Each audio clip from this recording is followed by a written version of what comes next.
Hello, galera, tudo bom com vocês? Bom dia, meio boa tarde, né? Está começando a refazer as provas da UERJ. Na semana passada, uma semana retrasada, na verdade, eu fiz a prova do vestibular 2018 e hoje nós vamos dar continuidade com as provas de 2019. Eu trouxe as duas provas da UERJ de 2019, primeira fase e segunda fase também, ok? E aí nós vamos começar com o primeiro exame, para que a gente possa perceber. Já falei para vocês sobre essa questão da prova da UERJ ser diferente da prova do Enem. É importante marcar isso bem para vocês, porque na prova do Enem a gente tem uma prova que ela é sistêmico-funcional, né? Ela trabalha com questões sócio-interativas da linguagem a partir de comportamentos sociais. Peraí, o que significa isso? Significa que você vai ter uma prova que vai construir identidades ou ela vai desconstruir identidades. Aqui você tem que ficar atento a esses tipos de comportamentos, tá? Ela é uma prova que desfila em vários gêneros, isso tem que ficar claro para a gente. A prova do Enem desfila em vários gêneros, né? Seja o charge publicitário, cartoon, e ela vai desfilando esses comportamentos e vai mostrando para você as várias formas em que essa língua pode ser atribuída de comportamentos sócio-interativos, né? Uma propaganda não é apenas uma propaganda, ela é direcionada a um público-alvo. Bom, entendido a prova do Enem, a gente parte para a prova da UERJ. Como funciona a prova da UERJ? Bom, há alguns anos tem acontecido a seleção de alguns autores que vão trazer um perfil um pouco mais conciso quanto à relação de prova, principalmente na área de linguagens, que ela trabalha com alguns autores, né? Bom, mas espera aí, esses autores são escolhidos aleatoriamente? Não, esses autores são escolhidos também com esse perfil característico de construção de pensamento, né? Se você pegar os autores, normalmente são alguns autores bem contemporâneos que tratam de algumas questões sociais. Diferenças, então, da prova da UERJ para a prova do Enem. Na prova da UERJ, você tem um autor que vai traçar um perfil social. E aí você precisa ver e perceber essa interação. Ok? Bom, vamos lá então para a nossa prova. Nós temos aqui a prova 2019, que é a prova mais recente, tá? Deixa eu dar um zoom maior aqui, pronto. Agora sim, está para todo mundo enxergar. E a gente começa com a leitura do texto. Bom, se é uma prova de linguagem, vocês sabem que vai ter bastante textos, tá? E toda prova com textos você precisa ler, entender e interpretar. Bom, com a febre amarela rompeu os limites da floresta amazônica e alcançou o sudeste, atingindo grandes centros urbanos. A partir do ano passado, o número de casos de doença alcançou níveis sem precedentes nos últimos 50 anos. Desde o início de 2017, foram confirmados 779 casos e 272 deles resultados em morte. Trata-se do maior surto da forma silvestre da doença já registrado no país. Outros 485 registros estão sob investigação. Desculpa, falar sobre doenças, né, principalmente nesse período do que a gente está sofrendo agora, do Covid, é uma questão bem social. Então já vai pensando aí qual seria o tema da sua redação, hein, gente? Qual seria o tema da sua redação? Será que você já sabe? Já aposta em algum tema aí? Quem vai fazer o ERT provavelmente também vai fazer o Enem. Então já aproveita e estuda tudo junto, que é para não ter problema. Ainda não foram suspensas as provas, elas vão acontecer, hein, gente? Vamos lá, como tudo começou? Os navios portugueses vindos da África do século 17 e 18 não trouxeram ao Brasil somente escravos e mercadorias. Dois inimigos silenciosos vieram juntos: o vírus da febre amarela e o mosquito Aedes aegypti.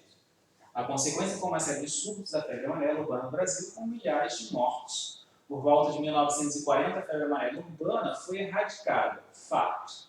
Mas o vírus migrou pelo trânsito de pessoas infectadas para as zonas de floresta. Falar de trânsito de pessoas infectadas, a gente lembra da questão da pandemia, de ter de ficar em casa, né? É ficar na sua casa, não na casa alheia, do outro, né? Essa é a questão, mas ele não está com nada. Será que ele não está com nada mesmo? Não sei. Bom,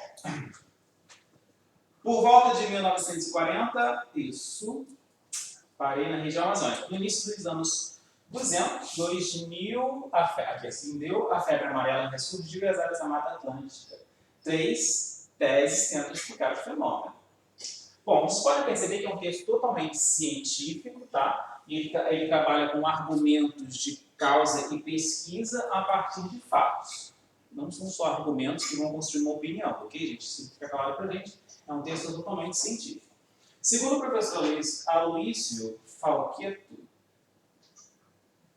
da Universidade Federal do Espírito Santo, uma pessoa pegou o vírus na Amazônia e entrou na Mata Atlântica, depois, possivelmente, na altura dos Montes Claros, em Minas Gerais, onde surgiram os casos de macacos e pessoas infectadas. O vírus teria se espalhado, porque os primatas da mata eram vulneráveis. Como o vírus desapareceu da região na década de 1940, não se desenvolveram anticorpos. Logo, os macacos passaram a ser mortos por seres humanos que temem contrair a doença. O massacre desse bicho, porém, é um tiro no pé, o que faz crescer as chances de contaminação de pessoas. Sem primatas para picar na copa das árvores, os mosquitos procuram sangue humano. Fato, né, gente? De acordo com o pesquisador Ricardo Lourenço, do Instituto Oswaldo Cruz, os mosquitos transmissores da doença se deslocaram do norte para o sudeste, voando ao longo de rios e corredores da mata.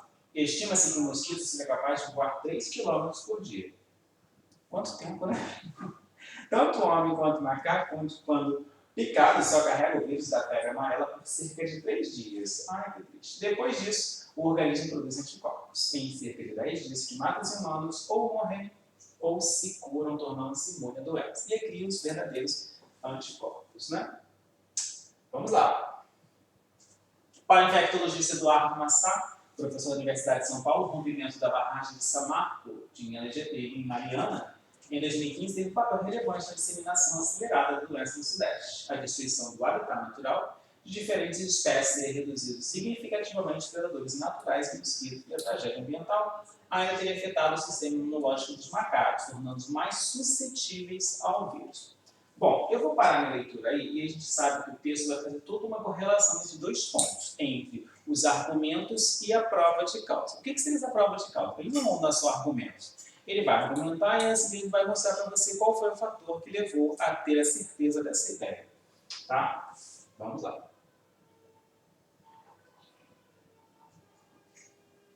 E aí nós vamos, então, gente, para a primeira pergunta, que faz, então, uma relação daquilo que eu falei para vocês. O texto todo vai fazer essa relação de argumento e causa, e não são só argumentos, são argumentos prováveis e científicos, que conseguem provar a partir de dados estatísticos, e isso tem que ficar claro para a gente. Não é um texto apenas de leitura para você fazer uma reflexão, é um texto informativo, ok? É um texto que traz uma informação, trabalha com questões reais de fatos, tá? Bom, para a apresentação da tese que explica o avanço da febre amarela, a autora do texto recorre à principal seguinte estratégia. Estratégia argumentativa do texto, né, gente? Quais as estratégias argumentativas? Referências e dilemas, alusão a subentendidos, construção de silogismos ou argumentos de autoridade.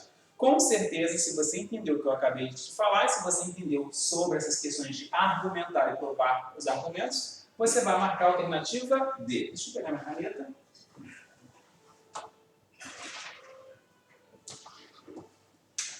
Alternativa D. Por que alternativa D? Argumentos de autoridade. Quando eu falo de argumentos de autoridade, gente, o que é que eu quero deixar claro com isso? Eu quero te dizer que os argumentos não são qualquer tipo de argumentos. Eles foram construídos a partir de dados estatísticos, a partir de informações concisas, ciências, ok? Não são apenas algum argumento de fato, de causa. Nada de alusão, porque aludir é o mesmo que fazer referência, tá? E referências e dilemas não são dilemas, são formações de opiniões. Número 2. Utilize as informações a seguir para responder as questões 2 e 3. Casos de febre amarela desde o início de 2017. Confirmados 779. Suspeitos 435. Mortes entre casos confirmados 262. Suponha que todos os casos suspeitos tenham sido comprovados e que a razão entre o número de mortes e de casos confirmados permaneça a mesma. Então ele vai te pedir para fazer uma associação lógica, né? Ó, suponhamos que os casos de suspeitos, 435, tenham sido comprovados. Não são mais suspeitos, agora eles são o quê? Comprovados. Suponho. Ok. Bom, e que a razão entre o número de mortes e casos confirmados permaneça a mesma. Entre o número de mortos, tá? E o de confirmados seja o mesmo. Cara, nesse caso, as novas comprovações da doença, o número total de mortes por febre amarela estaria mais próximo de São dados estatísticos, gente, é um cálculo matemático. Deixa eu apagar aqui para a gente poder entender. É um cálculo matemático. Com certeza, a alternativa C, você vai somar os dois fatores, né? Deixa eu apagar aqui. Este e este. 408 casas. Bom, para vocês que fazem matemática,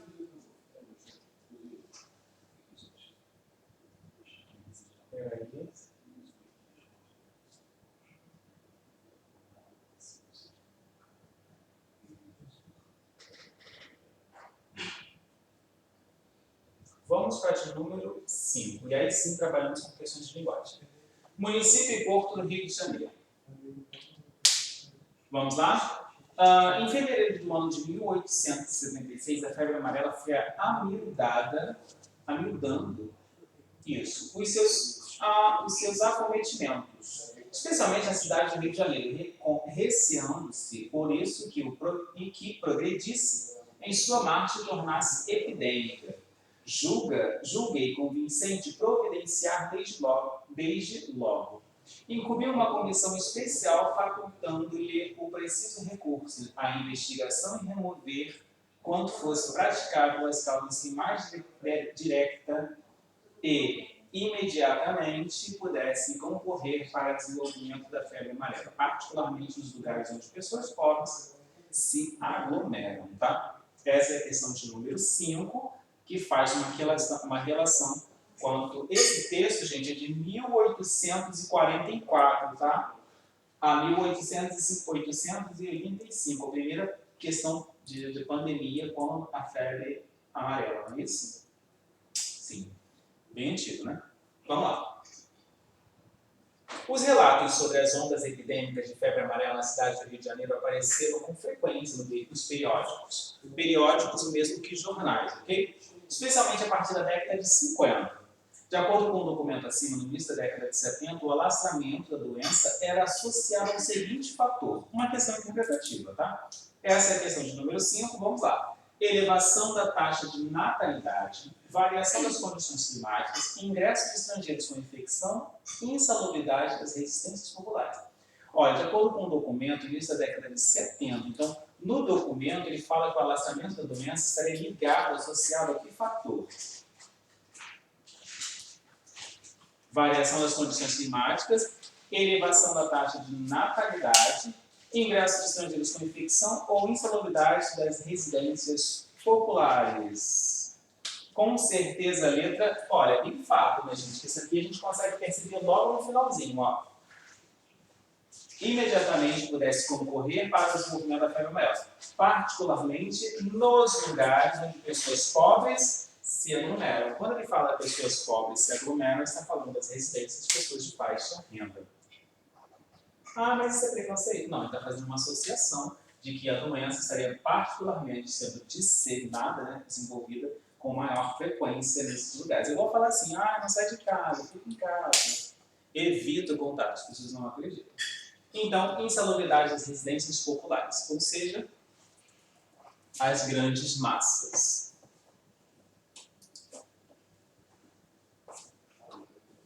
Bom, vamos para a próxima. A número 6, gente, uma questão de matemática, tá? Eu não vou fazer porque eu não sou professor de matemática, mas com certeza o professor deve resolver essa com você.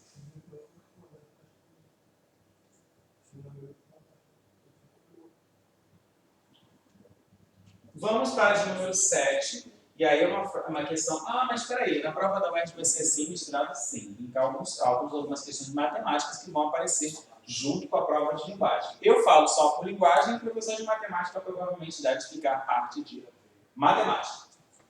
Essa é a questão de número 7. A frase que contém uma explicação do conteúdo da frase anterior está sublinhada em: desde o início de 2017 foram confirmados 779 casos, 272 deles resultando em mortes. Trata-se de um maior surto da forma silvestre da doença já registrada no país. B. 2 inimigos silenciosos vieram junto, o vírus da febre amarela e o mosquito Aedes aegypti. A consequência foi uma série de surtos de febre amarela urbana no Brasil, com milhares de mortos.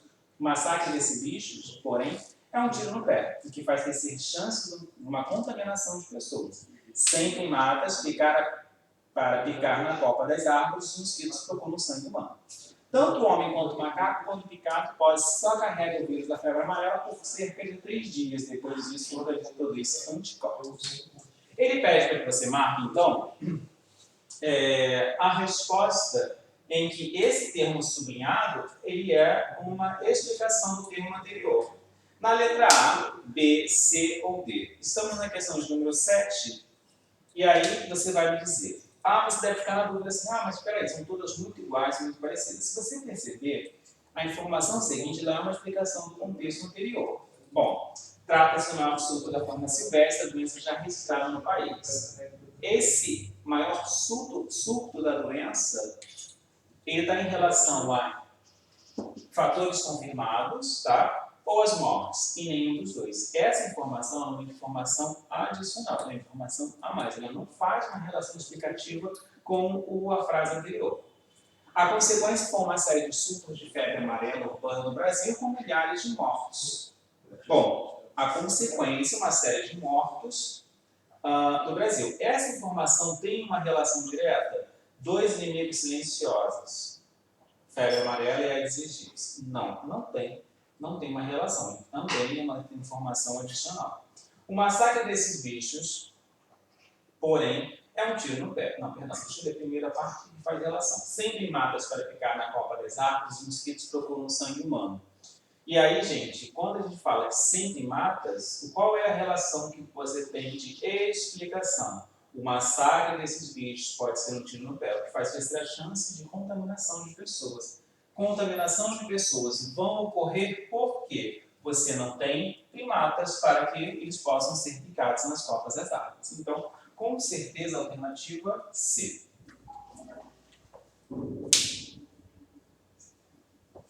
Ok? Entendidos? Eu não entendi ainda. Essa informação, ela faz uma relação com a frase anterior. Ele pede para que você marque a questão que tem uma relação de explicação com a frase anterior. Ok? Entendidos? Podemos? Vamos lá. Deixa eu apagar aqui para que não possa ter dúvidas. Número 8. No 5º parágrafo são apresentadas 2 hipóteses acerca da disseminação da febre amarela. A marca verbal que evidencia a formulação dessa hipótese é... No 5º parágrafo são apresentadas 2 hipóteses. 2 hipóteses para acerca da disseminação da febre amarela. O tempo verbal que marca essa hipótese, gente... Voz ativa. O que é a voz ativa? É o sujeito mais verbo mais complemento, que a gente chama de ordem direta. Subjuntivo, ele expressa dúvida. Ele expressa dúvida. Então, hipótese pode ser letra D. Futuro do pretérito é aquela terminação do ria. É algo que pode acontecer, mas não aconteceu. Ok? Ria. E aí nós temos, então, o gerúndio. Ando, endo, indo, que também pode expressar dupla. Bom, e agora? Como é que eu faço para resolver essa questão? Vamos lá no 5º parágrafo? Vamos perceber essa questão lá? Vou apagar aqui para a gente poder voltar lá.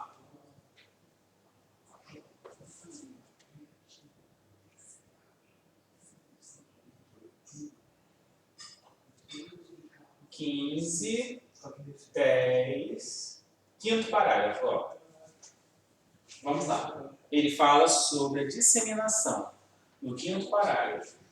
Como tudo começou? Os navios portugueses vindos da África no século XVIII e XIX não trouxeram ao Brasil somente escravos e mercadorias. 2 inimigos silenciosos vieram junto, a febre amarela, o mosquito, a consequência foi uma série de surtos de febre amarela urbana, com milhares de mortos. Por volta de 1940, a febre amarela urbana foi erradicada, mas o vírus migrou pelo trânsito de pessoas infectadas das zonas da floresta da região amazônica nos séculos 2000.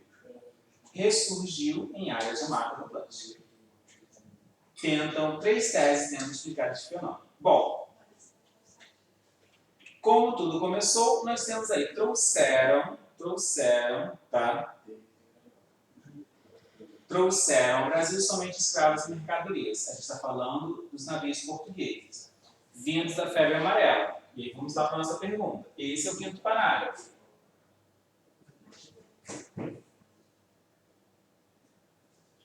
Eu acho que já ficou fácil, hein, gente? Acho que já sabe a resposta. No 5º parágrafo, a apresentação de 2 hipóteses acerca da disseminação da febre amarela. A marca verbal no futuro do pretérito, gente. Super fácil, chuchu, beleza. Por que futuro do pretérito? É algo que está em relação ao futuro que poderia acontecer, mas não aconteceu. E por que não o subjuntivo? Vamos lembrar, gente, é importante lembrar que o subjuntivo ele é formado por 3 marcas, três partículas que formam o subjuntivo. Que, se e quando. Que, presente do subjuntivo. Se, pretérito imperfeito do subjuntivo. E quando, futuro do presente do subjuntivo. Nenhuma dessas partículas foram utilizadas no texto ou subentendidas, porque pode acontecer. Voz ativa também não, porque ele reconstrói algum tipo de narrativa e a voz ativa não seria presente ali. Tá? Então, com certeza, gerúndio, não tem verbos no gerúndio nessa estrutura. É o futuro do pretérito. É a de número 8. 9.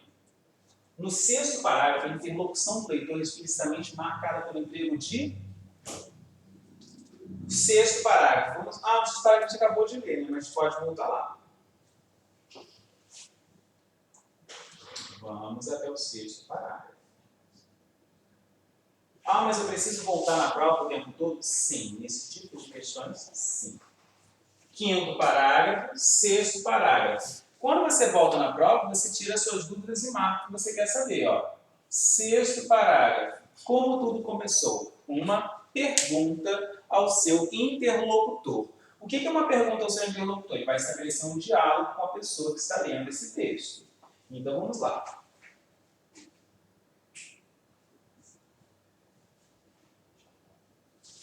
Questão 9. Olha como está fácil, gente. Olha que fácil. No 6º parágrafo, qual é o 6º parágrafo? Como tudo começou. O leitor explicitamente é marcado pelo emprego de uma pergunta, letra A. Letra A. Super fácil, percebem? Mas se eu não voltar um texto, eu consigo já saber a resposta, posso marcar? Aí é por sua responsabilidade e risco, né, gente? Mas eu acho importante que leitura e interpretação você volte no texto até você se esvaziar das dúvidas. Vamos lá. Questão 10. Os avanços no campo da cartografia digital têm contribuído para aumentar o uso de seus produtos como ferramentas de suporte às políticas públicas na área da saúde. Bom, na situação ocorrida em Botucatu, relata no 6º parágrafo, esse suporte em políticas públicas deveria ser utilizado no seguinte recurso.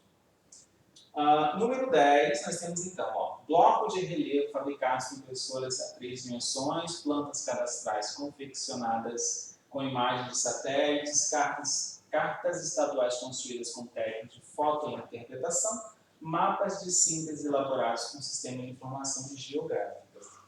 Essa aí também está em relação ao texto, tá? Basta que a gente possa voltar lá para poder entender. Estamos no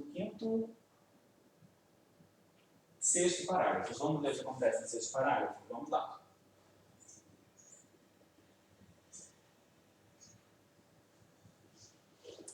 Ok.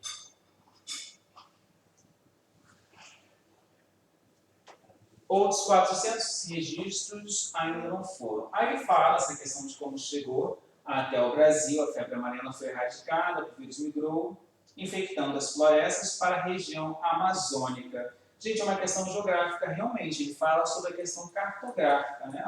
Da região da zona floresta, da zona da floresta para a região amazônica. Tá fácil também, né? Lembrando que nós estamos na questão de número 10. Olha lá. Com certeza, a letra D, mapa de síntese elaborados com o sistema de informações geográficas, para saber como foi a disseminação dessa doença, por onde ela foi se disseminando, por onde ela foi passando, para que você possa ter uma relação. Ok? Vamos para de número 11? Não, a de número 11 é um cálculo matemático, eu não vou fazer. E aí chegamos para mais um texto, ok? E eu não faço questões de matemática, gente. Um poema de Vinícius de Moraes. Olha o autor da prova aí, o texto do nosso.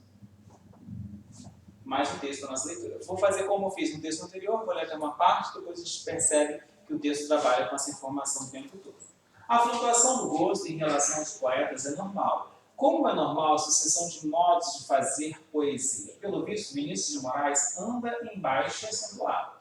Talvez o seu prestígio tenha diminuído porque se tornou cantor e compositor, levando a opinião a considerá-lo mais letrista do que poeta.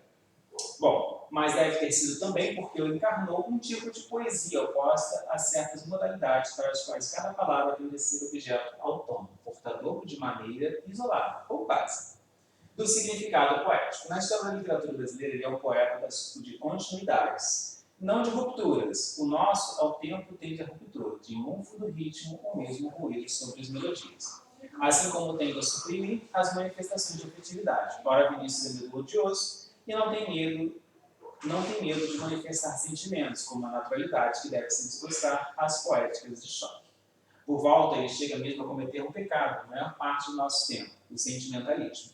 Isso lhe permitiu dar status de poesia a coisas e sentimentos, e palavras extraídas do mais singelo cotidiano, do coloquialismo mais familiar até piegas, de maneira parece muitas vezes ser seresteiro.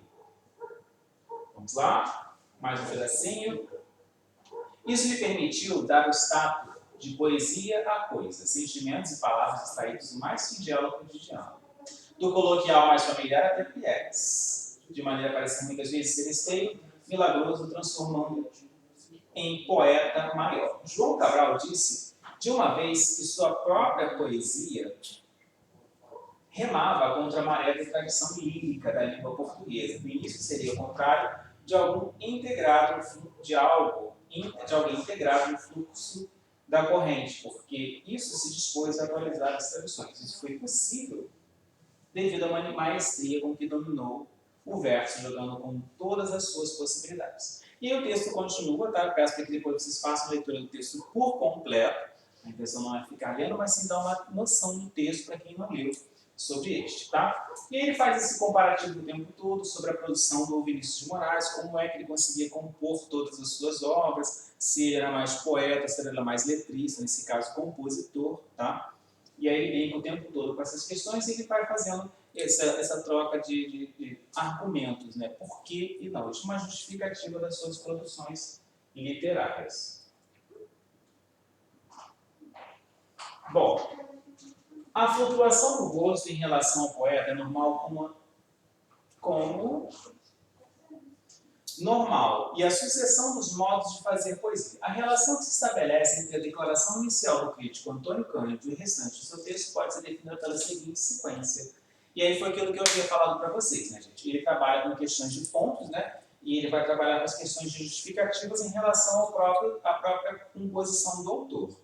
E ele fala assim, a relação que se estabelece da declaração inicial do crítico com a definição da sequência. Problema e solução? Não, não é um problema e solução. A abstração e realidade? Ele é tão abstrato que vai trabalhar em cima da realidade? O autor ele considera ele abstrato, mas ele trabalha com questões da realidade? Não. Pressuposição e asserção. Generalização e particularização. Com certeza, gente, pressuposição, porque ele pressupõe algo sobre as produções artísticas e a composição, que a forma de compor de Vinícius de Moraes, e a asserção, que ele vai afunilando essas ideias e vai percebendo como é que essas ideias acontecem, como era a produção do próprio autor. Então, com certeza, número 12, letra D, generalização e particularização. Deixa eu ver, deixa eu confirmar. Isso aí. Essa aqui, gente. Generalização e particularização. O caráter particular do nosso autor. Vamos lá, vamos acertar isso aí. Um caráter particular do nosso autor, onde ele trabalha com as questões de composições dele. Ok? Fechei. Vamos lá, tá quase.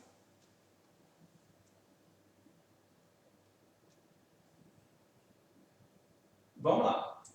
A articulação do primeiro com o segundo parágrafo revela o seguinte eixo principal da argumentação do crítico: valorização dos versos coloquiais, descrição de uma poética singular, essa é fácil, contestação da de artistas modernos e exaltação de uma obra convencional. Com certeza, gente, descrição de uma poética singular. O nosso produtor, né, Vinícius de Moraes, ele tem essa questão muito particular, essa peculiaridade, né, de produções artísticas. Então, é uma questão muito singular, poética singular dele. Tá? 13, letra D. Não, calma. Questão 13, letra D. Vamos lá, que dá tempo, gente. Com base nas ideias apresentadas no texto, a metáfora Um Raro Malabarista sugere que o poeta articula os seguintes aspectos a respeito da sua poesia. Bom, humor e seriedade, tradição e inovação, erudição e formalismo, musicalidade e silêncio. Não é silêncio porque não silenciava as suas obras. Formalismo não é maquiado, até tem uma certa formalidade, mas não tanto quanto que leve a sua... Porque erudito também é uma questão bem tradicional, ele não tem essa tradicionalidade. Só essa tradicionalidade. Então, você tem duas palavras com o mesmo sentido na letra C. Letra B, tradição e inovação, com certeza. Tá? Vamos para mais um texto. Soneto de separação. Vou fazer leitura novamente, como eu havia falado para vocês, só tem uma parte, e depois vocês ficam com a leitura total do texto. Eu peço para que você leia o texto em casa, até que você tenha uma sensação maior do completo, de todo do texto, tá? De repente, do riso fez-se pranto, silencioso e branco como bruma. E das bocas unidas fez-se espuma. E das mãos espalmadas fez-se espanto. De repente, da calma fez-se o vento, que dos olhos desfez-se a última chama, e da paixão fez-se o pressentimento, e do momento imóvel fez-se o dano.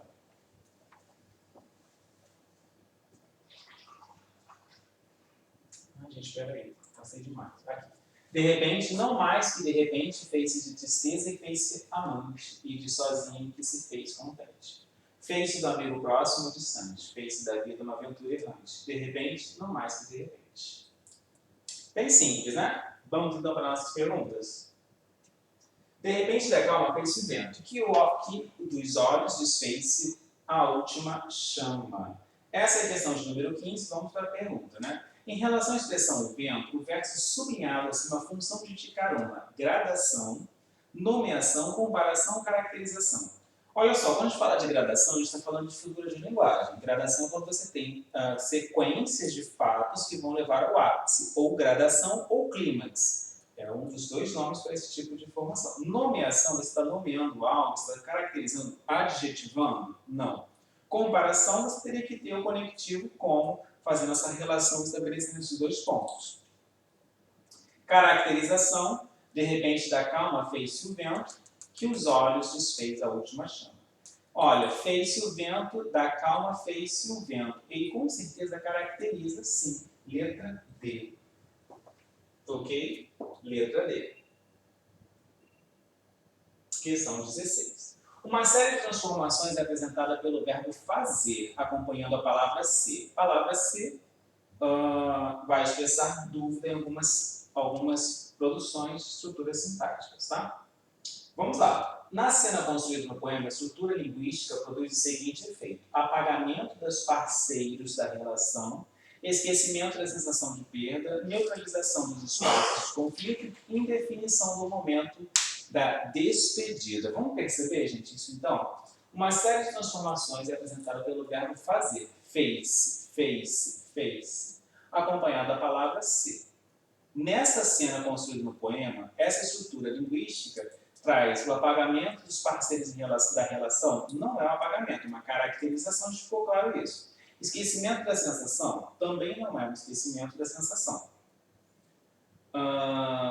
Neutralização dos espaços não é, ele não neutraliza o espaço, cria dois pontos de comparativos. Você não apaga o parceiro, você dá uma relação a ele, né? Em definição do momento da despedida. Essa questão, alguns alunos questionaram na internet, fizeram alguns questionamentos. Porém, o gabarito oficial marca a letra A. Ele fala que há um apagamento. Não, na verdade, não seja só um apagamento dos parceiros da relação. Eu acho que é mais caracterização do que apagamento. Porque a gente vai pelo gabarito e está escrito lá.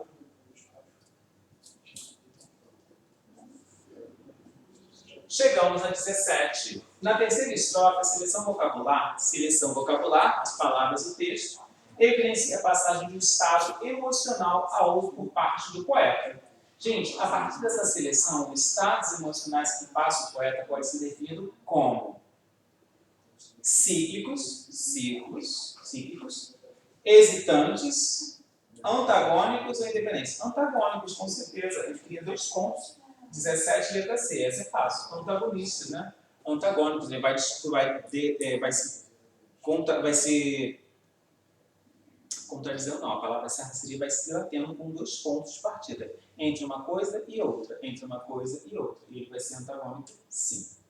Verso 9 e 11. Essa é fácil também. Vamos para outra. Eu acho que a gente fecha nessa 18, não é isso? Não, ainda não. Vamos lá. No último verso, não mais que, enfatiza a expressão de repente, revelando certa relação do poeta em relação à separação. Bom, gente, essa reação é marcada pelo sentimento de indecisão, libertação, resignação ou preocupação. No último verso, ele fala não mais que de repente. E aí, gente? Ele tem uma indecisão? Não. Libertação? Também não. Ou é letra C ou é letra D. Qual vocês marcariam aí? Qual delas? Fizeram seus votos aí? Preocupação? Não, ele está preocupado, ele está em resignação. Não mais que de repente, ele se propõe a repensar outras questões. Vamos para 19. Temos mais 2 para fechar, gente. Vamos lá. E aí, esse poema um pouquinho maior. São demais os perigos desta vida, para quem tem paixão principalmente, quando uma da lua surge de repente, e se deixa no céu como esquecido. E se ao luar que atua desvairado, vem se unir a música qualquer. Então é preciso ter cuidado, porque devo andar perto de uma mulher. Devo andar perto de uma mulher que é feita de música e luar de sentimento.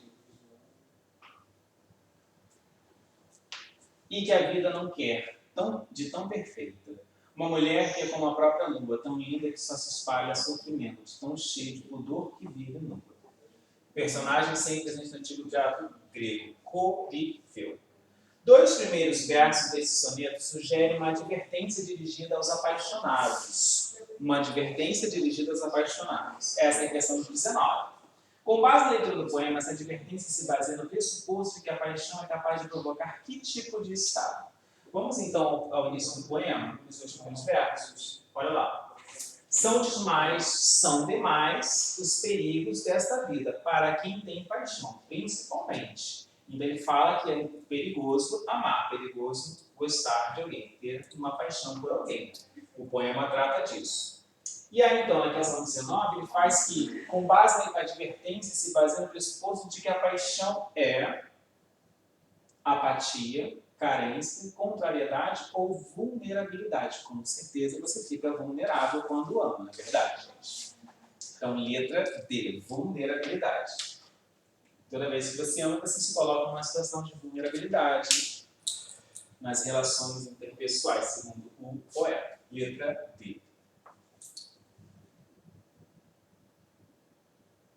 20. No soneto é possível reconhecer a configuração de um espaço caracterizado pelo seguinte aspecto. Qual o espaço que foi caracterizado ali, gente? Composição teatral, inspiração bucólica, atmosfera fúnebre e tradição religiosa. Com certeza não é tradição religiosa nem fúnebre. Ou é composição teatral ou inspiração bucólica. Com certeza, gente, qual a alternativa aí? Essa é a questão de número 20, hein? Ou é bucólico ou é diadral. Ah, mas eu sei que é bucólico. Bucólico é quando você tem aquelas questões religiosas não, voltadas, né, à reflexão. Composição teatral. 20A. Foi. Vamos para mais uma. Faltam apenas duas para a gente fechar. Na última estrofe, a figura feminina descrita por meio de elementos estabelece entre si uma relação do seguinte tipo. A figura feminina é descrita como o quê, gente? Ambígua, antitética, denotativa, metalinguística. Metalinguística, a linguagem explicando a linguagem. Denotativa, função real. Então, com certeza, a letra C e D não fazem parte da nossa resposta. 21, ou ela é ambígua ou é antitética. Antítese, né, gente? Ela é oposta em dois momentos. Ela é uma contradição de dois fatores, a partir de palavras. Letra B. Ah, mas eu preciso da figura de linguagem para ter determinadas perguntas? Sim, é importante que você estude. As figuras da linguagem vão te ajudar a entender essas questões. Fechamos o número de 23. Não é isso? Ah, não, gente, 22 ainda. E 23. Vamos lá. 22 e 23. Soneto da hora final. E aí a gente fecha as questões de linguagens da prova. 22 e 23, estão só duas. Será assim, amiga, um certo dia, estando nós a contemplar o poema, sentiremos no rosto, de repente, o beijo leve de uma aragem fria. Tu me olharás silenciosamente e eu te olharei também, como nostalgia. E partiremos tons de poesia para a porta de treva, aberta em frente. Só mais um momento. Ao transpor as fronteiras do segredo, eu, calmo, te direi, não tenhas medo, e tu, tranquilo, me dirás, ser forte. E como dois antigos namorados, nocturnamente, tristes e enlaçados, nós entraremos nos jardins da morte. Bom, vamos para 22. No título, Soneto da hora final, para revelar o tema do poema, recorre uma figura de linguagem. Soneto da hora final faz uma associação o quê, gente? A morte, né? Com certeza, eufemismo. O que é o eufemismo? Suavização de situações. A gente usa o eufemismo muito para a morte, né? Ah, foi para o céu, foi juntar-se com um ente querido que já foi, né? Ah, foi para as estrelas, né? Dormiu o sono eterno. Isso são questões eufêmicas, tá? Metonímia não, a gente sabe que metonímia é uma associação com as questões que caracterizam, né? A marca pelo produto, o autor pela obra, o conteúdo pelo contingente, né? Ah, compra cotonete. Cotonete é uma marca. O nome certo é haste flexível com algodão nas pontas. Ninguém compra isso, né, gente? Maisena não é maisena. Maisena é uma marca, é amigo de milho. Ok? Então, Gillette, entre outros aí. Não é Gillette, é lâmina para barbear e raspar outras partes do corpo. Enfim. Hipérbole. Você não pode usar hipérbole porque hipérbole é um exagero, né? Ah, eu choro rios e rios de lágrimas toda vez que eu termino com o amor da minha vida. Com certeza, se você fizer isso, você vai desidratar. Então, ironia. Quem não conhece a parte da ironia, né? A gente não precisa explicar. Vamos para o número 23. No poema há diversas referências metafóricas, né? Metáfora é uma coisa, metonímia é outra. Metáfora é uma comparação sem o conectivo como? Perfeito. Como exemplo do seguinte verso. Estando nós a contemplar o poente, e eu te olharei também, com nostalgia, ao transpor as fronteiras do segredo, e como dois antigos namorados. Qual dessas aí há uma referência metafórica à morte, gente? Metafórica à morte. Qual das duas aí traz uma metáfora à morte? Estando nós a contemplar o poente, e eu te olharei também com nostalgia ao transpor as fronteiras do segredo. Quem seria esse segredo aqui, gente? Seria a própria morte, né? Essa transpor as fronteiras do segredo seria a própria morte. Ok? Bom, e aí fechamos a nossa prova de linguagens, que aí começa a prova de língua estrangeira, né? E aí você tem que escolher entre inglês, espanhol ou francês, que são três idiomas que você pode escolher, tá certo? Na próxima semana a gente faz o segundo exame, tá? E eu peço para que vocês deixem lá os comentários, se você quer que revise algum assunto, se você tem alguma dificuldade. O que eu sugiro para que vocês façam para resolver as questões de prova da UERJ? Estudem muitas funções da linguagem, estudem muita figura de linguagem. As figuras de linguagem, elas vão aparecer, né? Estudem as questões voltadas para os conectivos e a relação dos conectivos. Se é um conectivo de oração subordinada, se é um conectivo de oração coordenada, esses conectivos podem aparecer na prova de vocês como pergunta. Estudar classes gramaticais facilita? Sim, porque você sabe o que é um adjetivo, o que é um substantivo e a função que ele está desempenhando dentro daquela estrutura.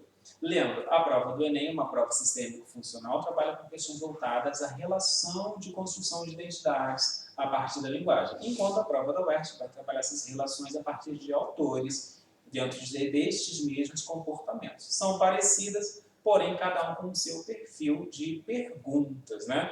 Sabe que as perguntas do Enem são maiores, né? E tem toda aquela relação. Certo? Espero que vocês tenham gostado. Deixem lá os comentários de vocês e se encontrem na próxima. Tchau, tchau.